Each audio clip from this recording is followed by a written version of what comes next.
কওমিয়া নেসাবের পোংটা পোলাপান এই ইসলামের সবচেয়ে বেশি ক্ষতি করে যাচ্ছে বর্তমান সময়ে।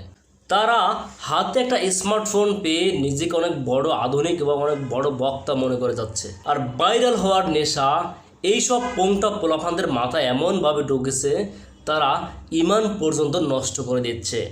আপনি দেখুন বা আপনারা দেখুন, এই যে ওমর ফারুক আল আজমি, এই শালার পুত বছর পর বছর নামাজ পড়াইছে, ইমামতি করাইছে এবং ওয়াজ করেছে, বয়ান করেছে, ভাইরাল হতে না পেরে শালার পুত এই শিপনের বুদ্ধি নিয়ে কি অবস্থা? ঈদ মোবারক। তোমরা কি ভাইরাল হতে পারবো না নাকি? ভাইরাল হবে না, বাপ অসহ বাপ সহ হবেন। কথা হচ্ছে আপনি চুল কবে কালার করবেন এটা আগে ঠিক করেন। হ্যাঁ, মানে আমি সেলুন দেখতেছি, ঠিক আছে, আপনি আগে চুল খালি লাল করা লাগবে, পরেরটা পরে দেয়া যাবে না, বুঝছেন? সে চুল কালার করে। আবার এই শিপন যখন হাফেজ থেকে টিকটকার হয়ে চুল কালার করে ভিডিও করেছে, তখন আবার এই পোংটা টুত মারানি আলেম, এদেরকে আলেম বলাটাও আমি মনে করতেছি যে আমার গুনাহ হবে, বলতে হবে প্রাক্তন আলেম। এই যে প্রাক্তন আলেম বাইন টুত এই শালার প্রতি শিপনকে নিয়ে কিন্তু ওয়াজ করেছিল। একটি ছেলে, তিনি হাফিজ কোরআন ছিলেন, সেটার থেকে তিনি টিকটকে এসে টিকটক করে ভাইরাল হতে চেয়েছে এবং তার মাথার চুলগুলো বকাটে ছেলে মেয়েদের মতো কিন্তু দেখা যাচ্ছে। যে হাফেজ থেকে টিকটকার হয়েছে, চুল কালার করেছে বকাটে ছেলেদের মতো, আর এই শালার পুত সেই আবার শিপনের পরামর্শে, শিপন আমাকে বাবা ডাকে, ওর পরামর্শে এই শালার পুতি আবার মানে আলেমগিরি ছেড়ে শার্ট প্যান্ট পরে চুল কালার করে সে ভাইরাল হয়েছে, সে ভাইরাল হবে। এই পরামর্শ এই যে নাফারমান জঘন্য শিপনের কাছ থেকে নিয়ে এই শালার পুত ওয়াজ করেছে।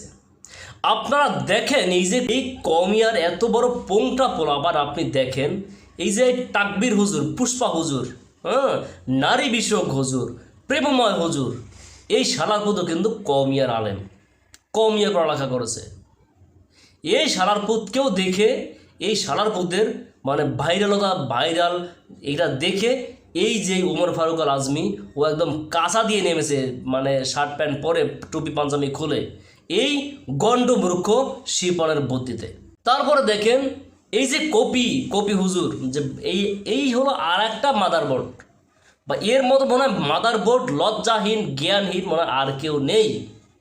এই শালাপুত জীবনে মনে হয় না যে একটা কেতাব পড়েছে।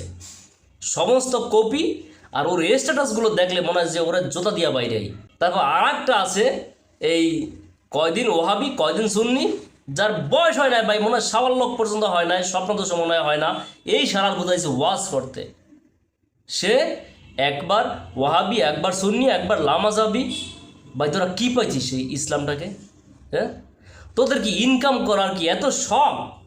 তোরা না খেয়ে মরতেছিস ভাই, তোর মার্কেটিং কর, এসআরগিরি কর, কোম্পানির এসআর হ, রোডে ঘুরে কাজ কর, কাজ করে খা, রিক্সা চালা, ভ্যান চালা, অটো চালা, এইটা করে খা। তোদের কেন এই ইসলামকে ধ্বংস করে ভিউ বাণিজ্য করে তোদেরকে খেতে হবে? তারপর এই আর একটা আছে বাইন, কি এটি তোকি না জানো কি কোন ছাতা মাতা, শালার মনে হয় মোষও ওঠে নাই, সাবাল লোকও হয় নাই, এই শালার বুধ আজহারের 1 সেকেন্ডের মনে হয় কথাটাও কপি করে ছাড়তেছে। ভাই কি পাইছিস তোরা? আলেম সমাজ কি নাই? ভালো আলেম, ভালো জ্ঞানী আলেম এই সমাজে কি মুরব্বী আলেম নাই? এই যে এই দুসির ভাইদের কি ধরতে পারে না? এই শালারপুতদের কি এক কাতারে বৈশা পিটাইতে পারে না? আর কি বলবেন এদেরকে? এদের যারা শিক্ষক, এদের তো কোনো অস্তিত্ব নাই।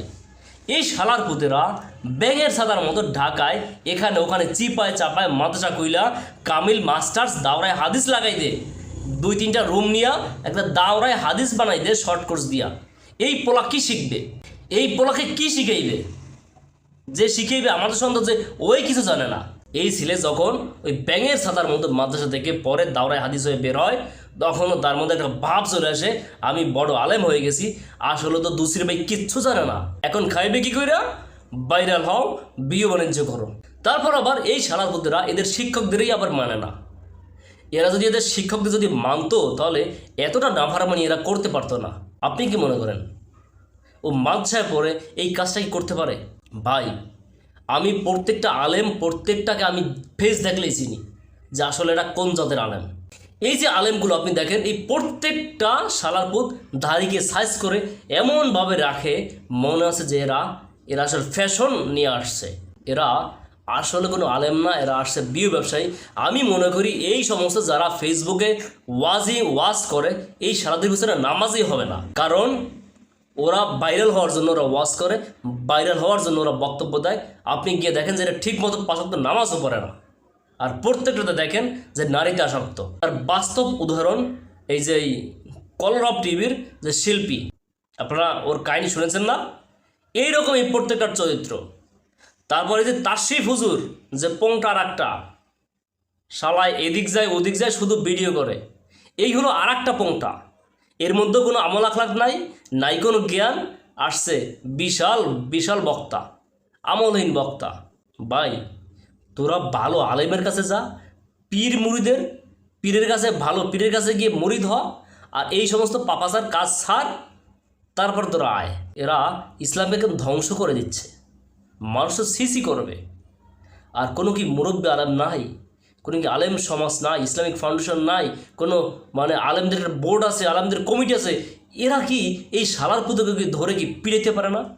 আর দেশের জনগণ করে কি এই শালার পুত্রদের মানে চড়ায় না কেন?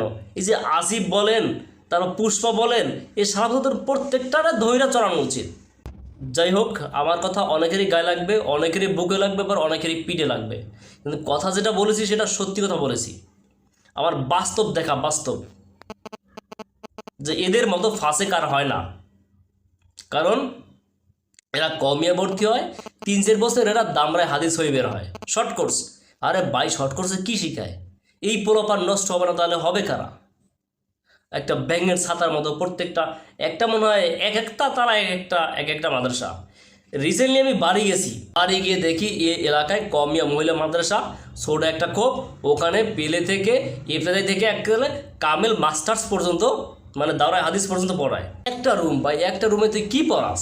সব ভাই ভুয়া বাটপারি। আল্লাহ এদের থেকে আমাদেরকে হেফাজত করুক।